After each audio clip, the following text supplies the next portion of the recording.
કોઈએ કહ્યું, શું વાત છે, ખૂબ ચમકી રહી છે. આનું નામ રુચિરા નહીં, મિસ ચમકો હોવું જોઈએ. અરે મિસ નહીં, મિસેસ કહો. હા હા હા. આ છેડછાડ, ઠઠ્ઠા મસ્કરી અને વાલા વિદ્યાર્થીઓની માસૂમ વાતો હોવા છતાં મને ઘર અને આદિત્યની બહુ જ યાદ આવી રહી હતી. મેલે મેં અકેલે જેવી મનોદશા હતી. માંડ સમય વીત્યો અને સ્કૂલ છૂટતાં જ હું ઘરે ગઈ. ત્રીજો ભાગ ડોલ પાણીથી ગમે તેમ કરીને નાહી. ગ્રીષ્મ ઋતુમાં અહીં પાણીની અછત થઈ જતી હતી, એટલા માટે ઓછા પાણીએ કામ ચલાવવું પડતું હતું. આમ તો ગયા વર્ષ કરતાં આ વર્ષે પાણીની સ્થિતિ ઠીક હતી. નાહીને દીપક પ્રગટાવ્યો અને પ્રણામ કરીને પ્રાર્થના કરી કે દિવસભરમાં જો કોઈ કારણથી ચિત્ત દૂષિત થઈ ગયું હોય તો હે અગ્નિદેવ, આપ જ મારા દોષ દૂર કરી શકો છો. કૃપયા મારું ચિત્ત નિર્મળ કરો. પછી પ્રણામ કરીને આદિત્યને ખોળામાં લીધો. ત્યારે એ સૂંઠ, કાળા મળી અને ખાંડ નાખીને ઉકાળેલું દૂધ લઈ આવ્યા. મેં દૂધ પીધું અને આદિત્યને દૂધ પીવડાવવા લાગી.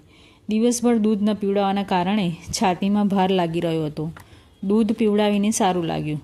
સ્કૂલમાં તો મને ડર લાગતો હતો કે લાંબા સમય સુધી દૂધ ન પીવડાવવાને કારણે ક્યાંક દૂધ ગંગા વહેવા ન લાગે. એવું થાય તો હું શું કરીશ? એમ વિચારીને એક સુતરાઉ શાલ મેં પર્સમાં રાખી દીધી હતી, જેથી જરૂરત પડે ત્યારે શાલ ઓઢીને વિચિત્ર સ્થિતિનો સામનો કરી શકાય. આદિત્ય શાંત બાળક હતો. તેણે એમને પરેશાન ન કર્યા. બાળકો સંભાળવામાં એ પારંગત હતા. હવે આદિત્યને પોતાના બાબાની આદત પડી ગઈ હતી, કારણ કે તેઓ જ મોટા ભાગનો સમય સંભાળતા હતા. ગ્રીષ્માવકાશમાં અમે ઘરે જ રહેવાનો નિર્ણય લીધો. મા બાબા ઈચ્છતા હતા કે અમે તેમના ઘરે જઈએ અને આઈ દાદા ઈચ્છતા હતા કે અમે તેમના ઘરે જઈએ. આદિત્ય હજુ નાનો હતો. તેને લઈને ક્યાંય પણ જવું ઠીક નહોતું લાગતું. તેનો શારીરિક વિકાસ બહુ જ સારો થઈ રહ્યો હતો. તેની ઉંમર હજુ 5.5 મહિના હતી, પણ જોવામાં તે 1 વર્ષનો લાગતો હતો. જ્યારે અમે ચાલવા જતા તો રસ્તા પર ચાલતી મહિલાઓ તેને ગાલ પંપાળતી અને આદિત્ય તેમને એક સરસ મુસ્કાન આપીને ખુશ કરી દેતો. જોતજોતામાં ગ્રીષ્માવકાશ સમાપ્ત થઈ ગયો. 2 દિવસ અગાઉ જ એમણે મારી માટે મોપેડ લીધી, જેથી ઘરેથી સ્કૂલે 3 કિલોમીટર મારે સાયકલ ન ચલાવવી પડે. મેં 2 દિવસમાં સારી રીતે મોપેડ ચલાવી, જેથી સ્કૂલે જાઉં તો એમને ચિંતા ન રહે. હવે સ્કૂલ જવું આવવું ઘણું સરળ થઈ ગયું હતું. આમ તો 16 વર્ષની ઉંમરમાં મને સ્કૂટર ચલાવવાનું આવડતું હતું અને મારી પાસે 10 વર્ષનું 2 પૈડાવાળા વાહનનું લાયસન્સ પણ હતું. પણ એમના સંતોષ માટે મોપેડ ચલાવવાનો અભ્યાસ આવશ્યક હતો, તો કરી લીધો. હજુ સ્કૂલ ખુલ્યાને 2 જ દિવસ થયા હતા. બપોરે 3 વાગે ઘરે આવી તો આદિત્યને તાવ હતો. દવાખાનું તો સાંજે 4 થી 6 ખુલ્લું રહેતું હતું. અનુરાગને સમજાવીને ઘરમાં જ રાખ્યો અને આદિત્યને લઈને અમે દવાખાને ગયા. ડૉક્ટરે તપાસ કરી. તેને જરાક શરદી થઈ ગઈ હતી. ચિંતાની કોઈ વાત નહોતી. ડૉક્ટરે દવા આપી અને ક્યારે શું કેટલું આપવાનું છે તે જણાવ્યું. અમે ઘરે આવ્યા તો અનુરાગ દરવાજા પર ઊભો રહીને અમારી જ રાહ જોઈ રહ્યો હતો. તેને પણ પોતાના નાના ભાઈની ચિંતા હતી. મેં કહ્યું, ચિંતા ન કર, જરાક શરદી થઈ ગઈ છે, તેના લીધે તાવ આવી ગયો. હવે દવા આપવાથી તે ઠીક થઈ જશે. જા તું તારા દોસ્તોની સાથે રમ. નહીં માં, હું ક્યાંય નહીં જાઉં. આદિત્ય જ મારો દોસ્ત છે. હું તેને વાર્તા સંભળાવીશ, તેને સારું લાગશે. દવા આપવા છતાંય આદિત્યનો તાવ ઉતરતો જ નહોતો. રાતભર એ અને હું ભીની પટ્ટીઓ બદલતા રહ્યા. બીજે દિવસે હું સ્કૂલે ન ગઈ. એક છાત્રના હાથે આકસ્મિક રજાની અરજી મોકલી દીધી. સવારે 9 વાગે અનુરાગને સ્કૂલે મોકલીને અમે બેઉ દવાખાને ગયા. તેમણે આદિત્યની તપાસ કરી, દવા બદલી આપી અને સાંજે ફરી આવવા કહ્યું. ન જાણે કેમ તેનો તાવ ઉતરવાનું નામ જ નહોતો લેતો. હવે તો મને પણ તેની ચિંતા થવા લાગી. આદિત્ય પણ કમજોર લાગી રહ્યો હતો. સાંજે ડૉક્ટરે શહેરના બાળરોગ વિશેષજ્ઞ સાથે વાત કરી અને તરત અમને ત્યાં જવા કહ્યું. અમે આદિત્યને લઈ તરત બાળરોગ વિશેષજ્ઞને મળ્યા. તેમણે આદિત્યને તપાસ્યો અને તેને એક ઇન્જેક્શન લગાવ્યું. કેટલીક દવાઓ લખી, જે અમે બજારથી લઈને ઘરે પહોંચ્યા. ઘરે અનુરાગ ચિંતિત બેઠો હતો. તેને આશ્વસ્ત કર્યો. કંઈ પણ જમવાનું, બનાવવાનું, ખાવાનું મન નહોતું થતું. થોડી ચા બનાવી. બધાએ મન વગર ચા પીધી. ચા પીવાથી થોડું ઠીક લાગ્યું. હકીકતે અનુરાગને આશ્વસ્ત કરવાનો પ્રયાસ કર્યો, પણ અમે બંને સ્વયંને આશ્વસ્ત નહોતા કરી શકતા. આદિત્યને ખાંડ મીઠાનું ઘોળ બનાવીને ચમચી પીવડાવી રહ્યા હતા. દૂધ પીવાની શક્તિ પણ જાણી નહોતી કે તેની ઈચ્છા નહોતી.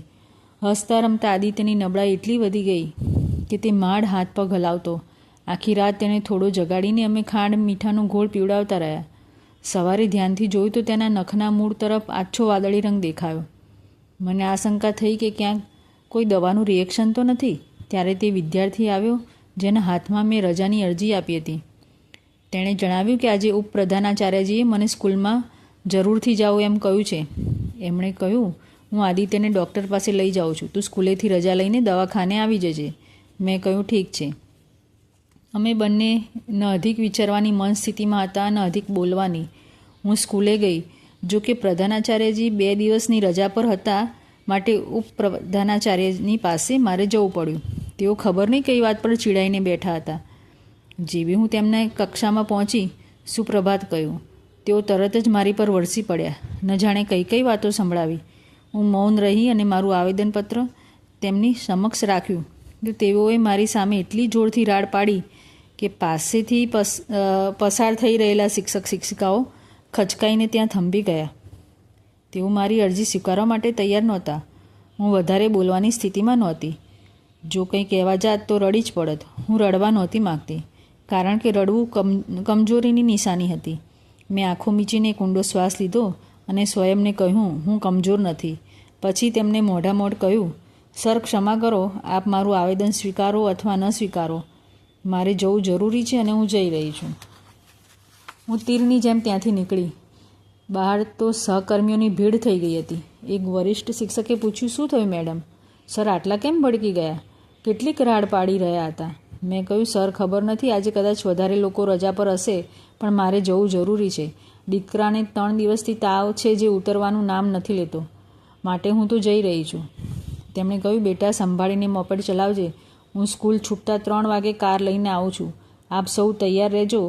આપણે શહેરના ડૉક્ટરને દેખાડીશું. ત્યાં મારા પરિચિત મધ્યપ્રદેશના શ્રેષ્ઠ બાલરોગ વિશેષજ્ઞ છે. ચિંતા ન કર, બધું ઠીક જ થઈ જશે. આ ખુશટને તો અમે જોઈ લઈશું, તું સંભાળીને જજે. હું દવાખાને પહોંચી. ડૉક્ટર આદિત્યની તપાસ જ કરી રહ્યા હતા. તેના તાવનું અને તાવ ન ઉતરવાનું કારણ સમજમાં નહોતું આવી રહ્યું. ઉપરથી દવાનું રિએક્શન. ડૉક્ટરની અને અમારી મૂંઝવણો વધતી જ જતી હતી. ડૉક્ટરે કહ્યું, આને કદાચ સલ્ફર રિએક્શન થયું હશે. હું ઇન્જેક્શન આપી દઉં છું. હમણાં હાથમાં માત્ર કોશિશ જ છે, બાકી આપણા હાથમાં કંઈ નથી. તેમના આખરી વાક્ય પર હું હલી ગઈ. અંદરની મજબૂતી જાણે ચરડવા લાગી. પછી ઊંડો શ્વાસ લીધો. મનમાંથી અવાજ આવ્યો, ઈશ્વર એ જ કરશે જે યોગ્ય હશે. અમે ઘરે ગયા. બંને મૌન હતા. જીભને જાણે લકવો થઈ ગયો હતો. અનુરાગ પણ મૌન હતો. કદાચ તે પણ પરિસ્થિતિની ગંભીરતાને સમજતો હતો, અથવા ઈશ્વરે થોડા સમય માટે અમારા સૌની વાચા શૂન્ય કરી હતી. અમે યંત્રવત કાર્ય કરી રહ્યા હતા. ન વિચાર હતા, ન ભાવ હતા, ન વાચા હતી. કેટલાક કલાકો નિષ્પ્રાણ જેવા વીત્યા. બપોરના લગભગ 12:30 થયા હશે. આદિત્ય એમના ખોળામાં હતો. તેને દર 10-15 મિનિટે ખાંડ મીઠાવાળું પાણી એક ચમચી આપી રહ્યા હતા.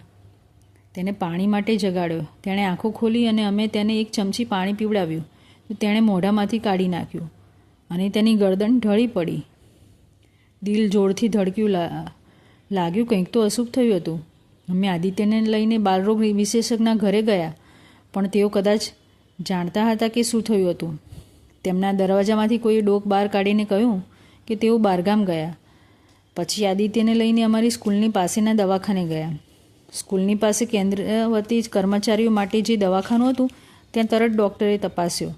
પછી આદિત્યની છાતી પર જોરથી બંને હાથ વડે દબાવ્યો. પાછો તપાસ્યો. સોરી કહીને તેમણે આદિત્યને મૃત ઘોષિત કર્યો.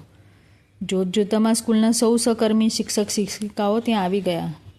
અમારા બેઉનું દિમાગ તો જાણે શૂન્ય થઈ ગયું હતું. તેમણે અમારી પાસે સંબંધીઓના ફોન નંબર માંગ્યા. સૌને ફોન કરીને તેમને આ દુઃખદ ઘટનાની જાણ કરી. આઈ દાદા તો 2-2.5 કલાકમાં આવી ગયા. બહેનો જોગાનું જોગથી માના ઘરે હતી, તેઓ પણ આવી ગઈ. મા બાબા નણંદો પણ સંયોગથી ઓમકારેશ્વર અને મહાકાલેશ્વરના દર્શન કરીને અમને ચકિત કરવા આવી ગયા હતા. તેમને નહોતી ખબર કે અહીં આઘાતજનક સમાચાર એમની પ્રતીક્ષા કરી રહ્યા હતા. સાંજે 6 વાગે જ આદિત્યની અંતિમ વિધિ કરવાનો નિર્ણય લેવામાં આવ્યો. તેને નવડાવવામાં આવ્યો, નવા વસ્ત્ર પહેરાવવામાં આવ્યા. એવું બિલકુલ નહોતું લાગતું કે આ પાર્થિવ દેહ છે. તે ખૂબ જ તેજસ્વી અને જીવંત લાગી રહ્યો હતો. તેને કોરા લાલ વસ્ત્રોમાં લપેટીને એ અને સૌ પુરુષો લઈ ગયા. તેમના જતાં જ ગરમ પાણીથી સૌ મહિલાઓએ મને માથાબોળ નવડાવી અનુરાગને પણ નવડાવ્યો. હું મૌન, કેવળ આંખમાંથી અશ્રુ વહાવી રહી હતી. અનુરાગ પરેશાન હતો. તે સમજી જ નહોતો શકતો કે બધા આદિત્યને લઈને ક્યાં ગયા. મને અને તેને બધાએ કેમ નવડાવ્યા? આટલા બધા લોકો અહીં કેમ આવ્યા હતા? હું કેમ રડી રહી હતી? તેણે મને રડતા ક્યારેય પણ નહોતી જોઈ. તેણે પરેશાન થઈને મને પૂછ્યું, આઈ, શું આંખમાં કંઈ કચરો પડ્યો છે? આપની આંખોમાંથી પાણી કેમ વહી રહ્યું છે? આટલા બધા લોકો અહીં કેમ આવ્યા છે? આદિત્યને કયા ડૉક્ટર પાસે લઈ ગયા? તેને ડૉક્ટરની પાસે હવે કેમ લઈ ગયા? હવે તો તેને તાવ પણ નહોતો. મેં અડીને જોયું હતું. મારું ગળું ખરાબ રીતે રૂંધાયેલું હતું. હું એક શબ્દ પણ બોલી નહોતી શકતી. આઈ સાથે તે ખૂબ વાતો કરતો હતો. એટલે આઈ તેને લઈને બગીચામાં ગઈ અને તેને સમજાવ્યું. આઈએ કહ્યું, આદિત્ય ભગવાનને ખૂબ ગમ્યો, ખૂબ જ વહાલો હતો ને, એટલા માટે થોડા સમય માટે ભગવાને બોલાવ્યો છે. તે પછી આવી જશે. 2 દિવસ રહીને સૌ પાછા ફર્યા. કેટલાક દિવસો બાદ દિનચર્યા પૂર્વવત ચાલવા લાગી. હું સ્કૂલે જવા લાગી. અનુરાગ પણ સ્કૂલે જવા લાગ્યો. એક દિવસ અનુરાગ રડતો રડતો ઘરે આવ્યો. પૂછવાથી બોલ્યો, સ્કૂલમાં સૌ કહી રહ્યા હતા કે આદિત્ય મરી ગયો. તેઓ જૂઠું બોલતા હતા. તેઓ જૂઠા બોલા છે. અનુરાગ લગભગ રાડ પાડીને બોલ્યો. મેં એમની તરફ જોયું.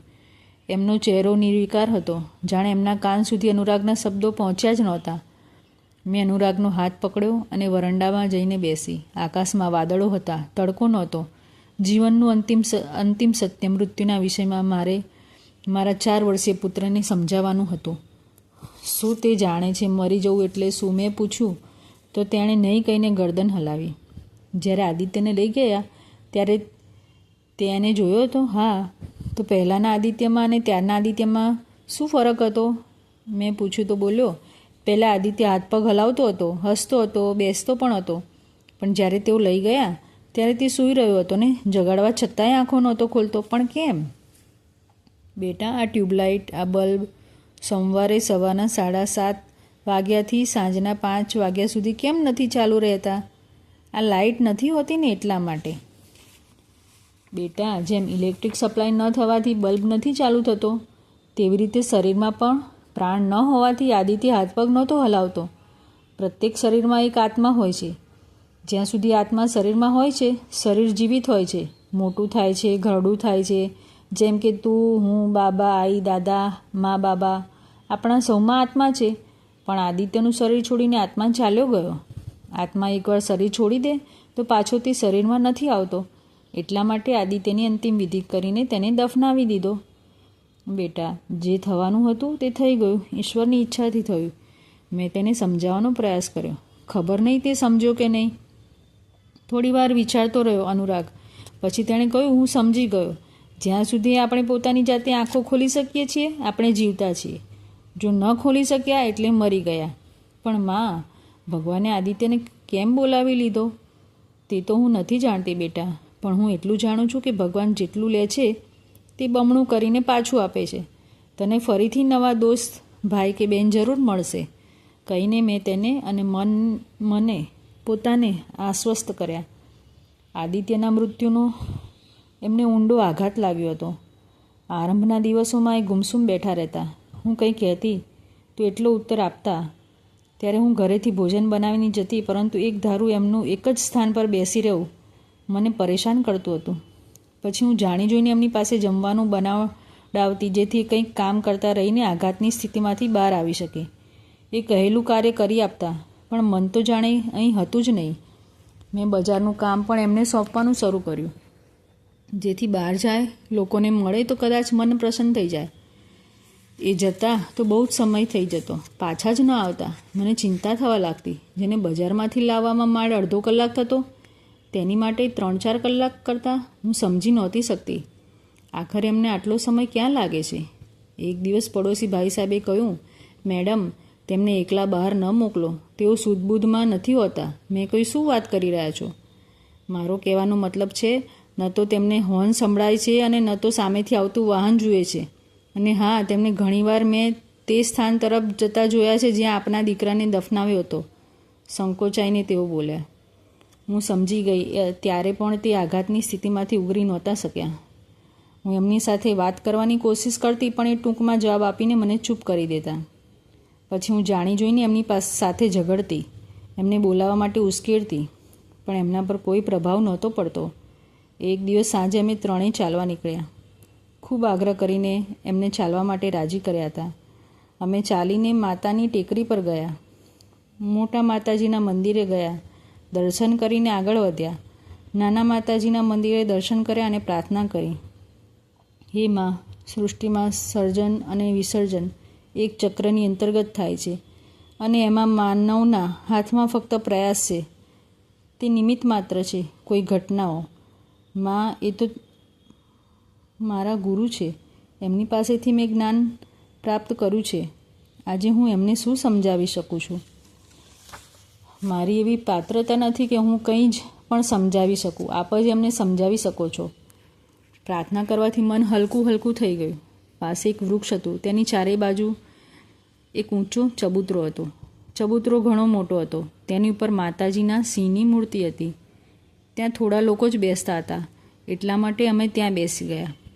મંદિરમાં જવા માટે રસ્તા પરથી 8-10 સીડીઓ હતી.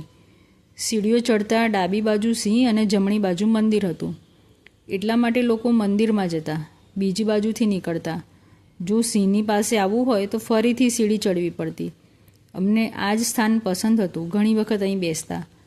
મેં વાત કરવાની શરૂ કરી.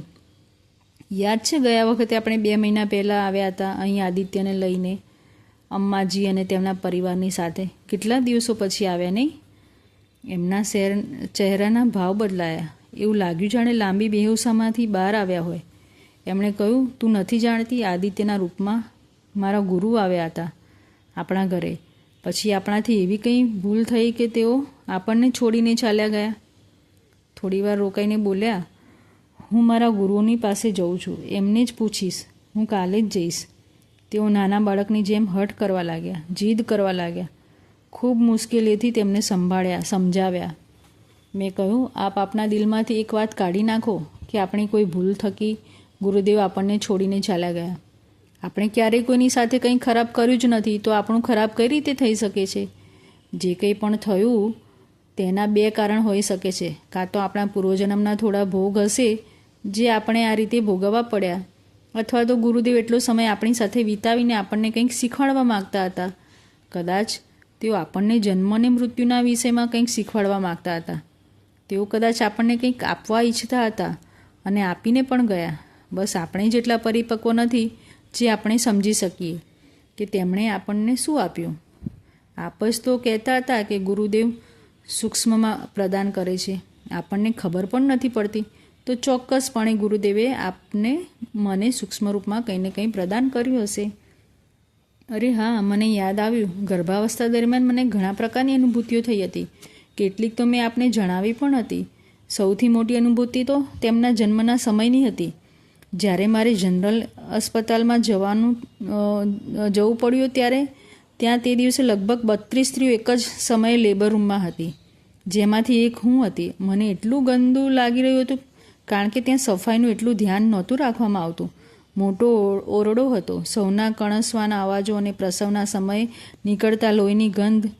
છી કહેવું ખોટું હશે. આ તો જન્મની પ્રક્રિયાનો ભાગ છે. પણ હું પરેશાન હતી. ત્યારે મેં આંખો બંધ કરી અને પ્રાર્થના કરી, જે મારા માટે યોગ્ય હોય એ જ થાય. ઈશ્વરની ઈચ્છાથી હું અહીં આવી છું. આગળ પણ આપ જ સંભાળો. થોડા સમયમાં એ આખો ઓરડો ખાલી થઈ ગયો અને વાતાવરણમાં ગુલાબની સુગંધ ફેલાઈ ગઈ અને ત્યારે આદિત્યનો જન્મ થયો હતો.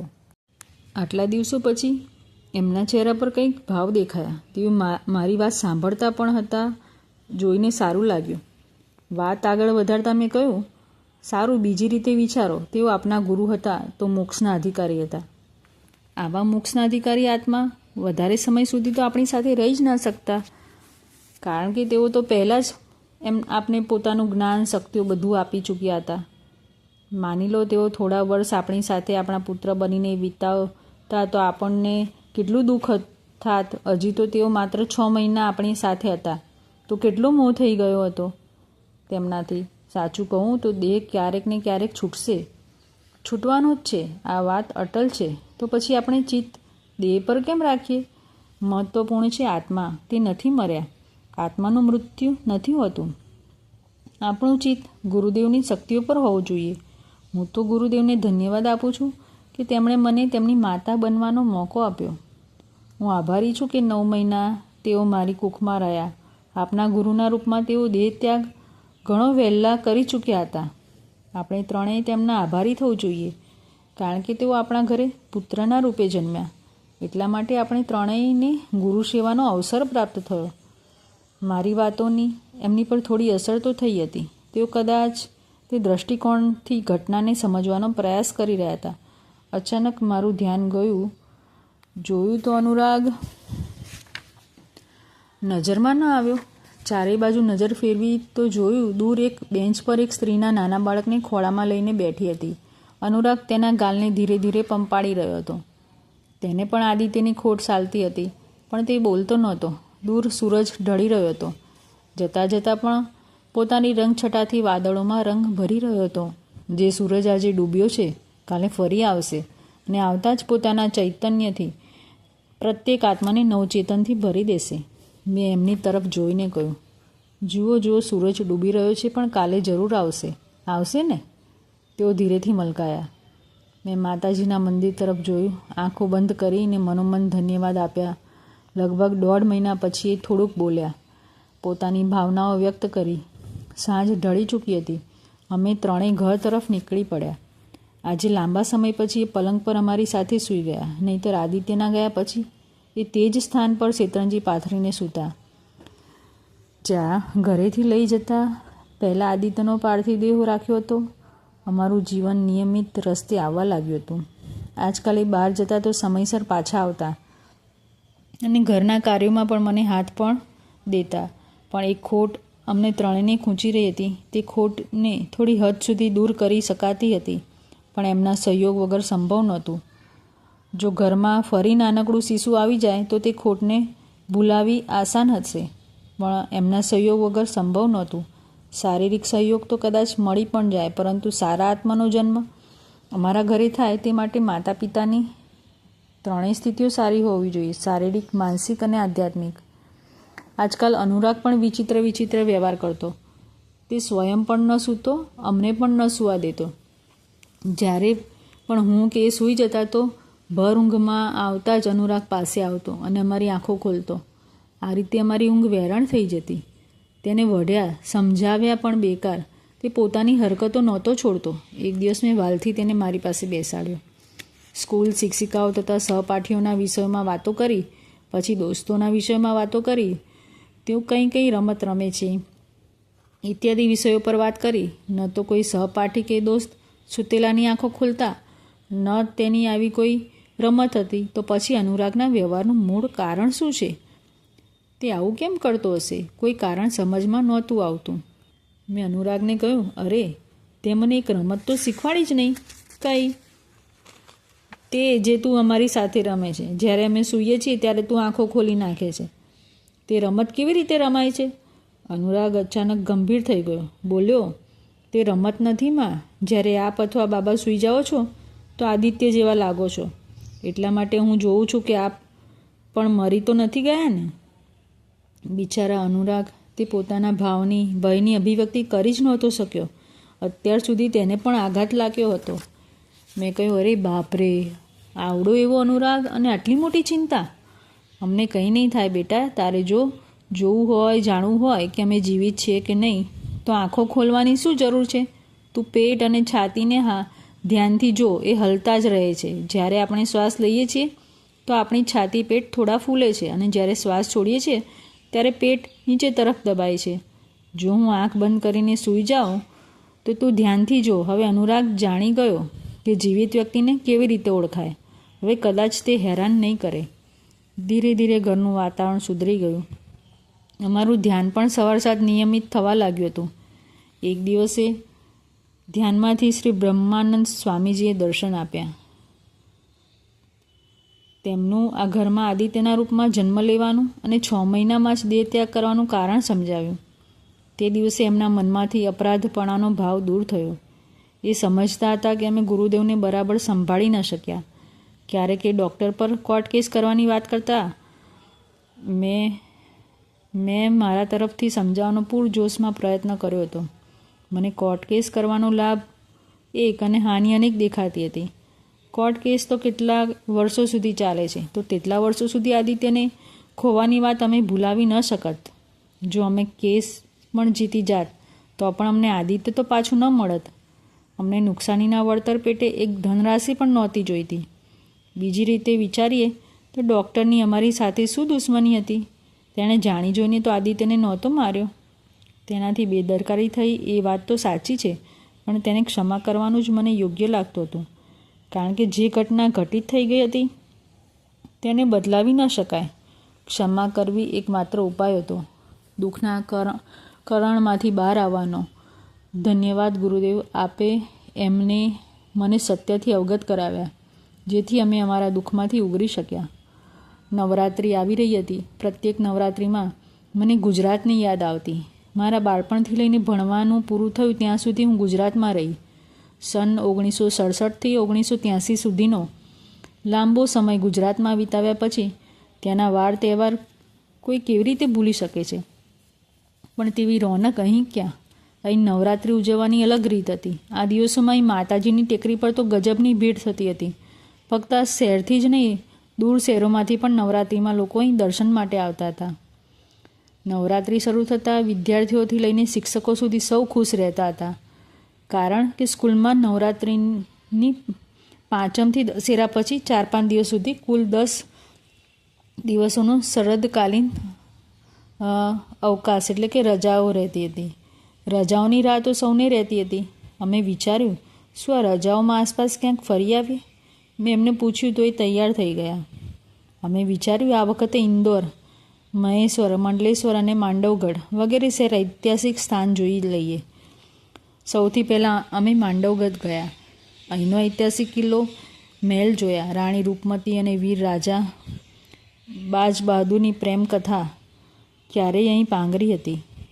જહાજ મહેલના ઝરૂખામાંથી દૂર વહેતી નર્મદા જોઈ શકાતી હતી. અહીં રસ્તામાં મહેલથી છેક બહારગામ સુધી સીતાફળના એટલા ઝાડ જોયા જેટલા ક્યાંય નહોતા જોયા. ઝાડ પર મોટા મોટા સીતાફળ લદાયેલા હતા. રસ્તાની ધારે સીતાફળના ઝાડ ઉપર પણ સીતાફળ લદાયેલા હતા. આ ઝાડ જાતે જ ઉગી ગયા લાગતા હતા. અનુરાગને પોતાના હાથે ફળ તોડવાનું મન હતું, પણ અમે કહ્યું નહીં, આવી આદત સારી નથી, ખબર નહીં કોના ઝાડ છે. ત્યારે એક દાદાજી આવ્યા. તેમણે કહ્યું, તોડવા દો બિટિયા, આ ઝાડ આમ જ જંગલની જેમ ઉગી આવ્યા છે. આવો બેટા, હું ફળને કેવી રીતે ઓળખાય એ બતાવું. જો આ મોટું સીતાફળ છે અને આ પણ મોટું સીતાફળ છે, પણ જો એક પૂરેપૂરું લીલું છે અને બીજામાં ચીરાઓ ઉપર સફેદ પીળી લકીરો છે. આ ચીરાઓમાં સફેદ પીળી લકીરવાળા તોડજે, લીલા લીલા ન તોડતો. પરંતુ કોઈ કંઈ નહીં કહે. હું અહીંની સરપંચ છું, અહીંનો સરપંચ છું. થેન્ક યુ દાદાજી. અનુરાગે ખુશ થઈને કહ્યું તો બોલ્યો, રામ રામ બોલ બીટવા. બંને હાથ જોડીને અમે ત્રણેય રામ રામ કહ્યું. બીજે દિવસે અમે મહેશ્વર મંડલેશ્વર ગયા. દેવી અહલ્યાબાઈ હોળકરનું મહેશ્વર, નર્મદાના કિનારે વસેલું મહેશ્વર. દેવી અહલ્યાના સમયમાં આ રાજધાની રહેતી હતી. યુવાવસ્થામાં વિધવા થયેલ અહિલ્યાબાઈ ભગવાન મહાદેવની અનન્ય ભક્ત હતા. કહેવાય છે કે તેઓ બ્રહ્મ સમયમાં ઉઠીને નર્મદામાં સ્નાન કરતા તથા રેતીથી હથેળીમાં શિવલિંગ બનાવીને તેમની પૂજા કરતા. આવું 108 વખત કરતા હતા. પછી મહેલમાં પાછા ફરીને રાજકાજ સંભાળતા. મહેશ્વરના કિલ્લાનું સૌંદર્ય જોતાં જ ચકિત થઈ જવાય છે. કિલ્લાથી નર્મદા સુધી જવા માટે વિશાળ ઘાટ છે. આ ઘાટની શોભા વર્ણન ન કરી શકાય તેવી છે. મંડલેશ્વરના શિવ મંદિરમાં અહલ્યાબાઈ હોળકરે 27 કિલો સોનાનું પારણું એટલે કે હિંડોળો ભગવાન મહાદેવને સમર્પિત કર્યો હતો. એકવાર તેની ચોરી થઈ ગઈ હતી, પરંતુ ચોર પકડાઈ ગયો. ત્યારથી એ હિંડોળાને કડક સુરક્ષામાં રાખવામાં આવ્યો. અહલ્યાબાઈ હોળકરના પવિત્ર વ્યક્તિત્વ માટે તેમની પવિત્રતાને કારણે તેમને દેવી તુલ્ય માનવામાં આવ્યા. એટલા માટે તેમની દેવી અહલ્યા કહેવામાં આવવા લાગ્યા. તેઓ ઘણા દૂરદર્શી હતા. તેમણે પોતાની પ્રજાની સુવિધા માટે ઘણા મહત્ત્વપૂર્ણ કાર્યો કર્યા.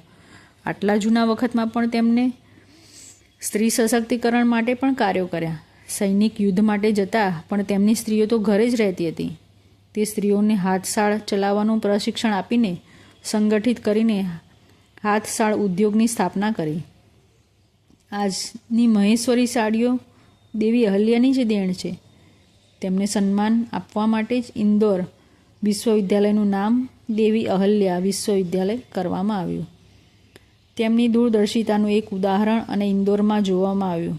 શ્રીમતી ઇન્દિરા ગાંધીની હત્યા પછી દેશભરમાં હિન્દુ શીખ હુલ્લડ થયા હતા.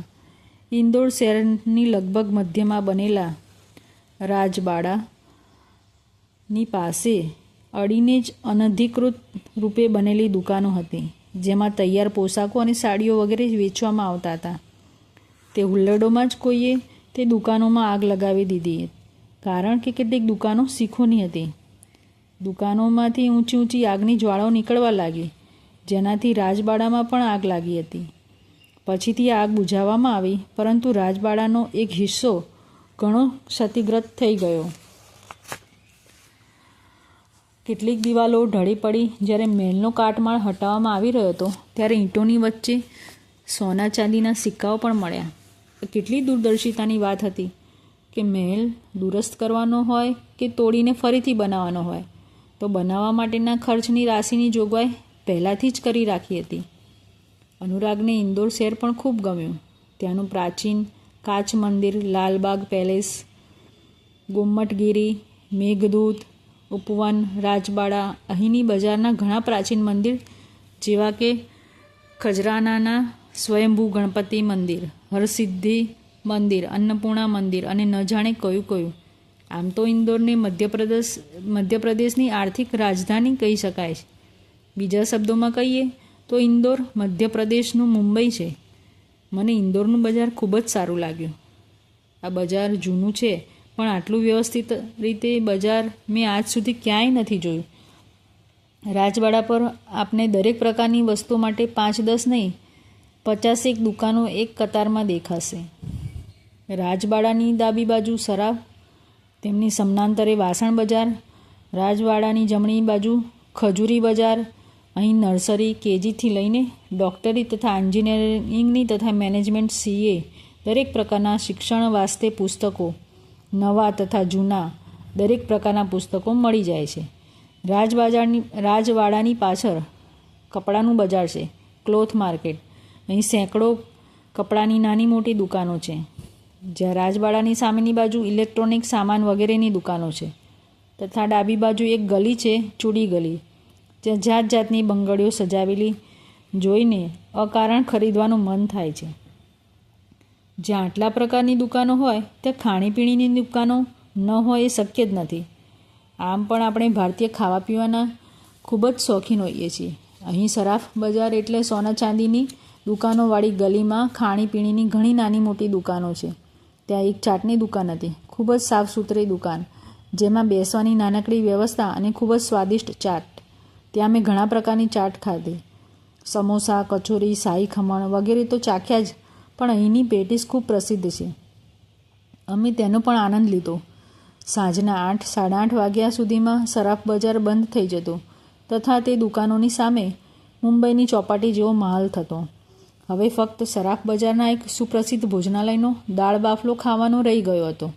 કોઈએ કહ્યું હતું, જો ઇન્દોર જાઓ તો તે ચાટની દુકાનની પેટીસ અને ભોજનાલયનો દાળ બાફલો ખાવાનું ન ભૂલતા. તે ચાટની દુકાનના પકવાનોની લિજ્જત તો માણી લીધી, હવે પેલા સુપ્રસિદ્ધ ભોજનાલયનો વારો હતો. એમને તો ખાવાનો વિશેષ શોખ નહોતો, પણ મારું મન રાખવા માટે દરેક સ્થાન પર સાથે આવતા, સાથ નિભાવતા હતા. મને સ્વયં પર પણ આશ્ચર્ય થઈ રહ્યું હતું, કારણ કે હું ખાવાની શોખીન ચોક્કસ છું, પરંતુ એટલી પણ નહીં કે જાત જાતની ફરમાઈશ કરું. તે ભોજનાલય 11 વાગે ખુલતું હતું. સવારે કાચ મંદિર જોઈને બરાબર 11 વાગે રાજવાડાની પાસે સરાફ બજારમાં ગયા. ત્યાં તે ભોજનાલય શોધ્યું. ત્યાં જઈને બેઠા તો એક વેઇટર આવીને પાણી આપી ગયા અને જતાં જતાં કહી ગયા, ભોજનમાં 30 મિનિટ લાગશે. અમે વિચાર્યું, ઠીક છે, આપણે વાતો કરીશું. થોડી વાર પછી ઇસ્ત્રી કરેલ કુર્તો પાયજામો પહેરેલા એક ભાઈ સાહેબ આવ્યા. તેમના માથા પર તિલક હતું તથા હાથમાં એક થાળી હતી, જેમાં કંકુ, અક્ષત તથા ફૂલ અને દીપક હતા. તેમણે અમને તથા અનુરાગને તિલક લગાવ્યું. મને કહ્યું કે હું સ્વયં કંકુ લગાવું. અક્ષત તથા પુષ્પ પાંખડીઓથી મારું સ્વાગત કર્યું, આરતી કરી અને કહ્યું, બિરાજો મહારાજ, અમે તો ડઘાઈ જ ગયા.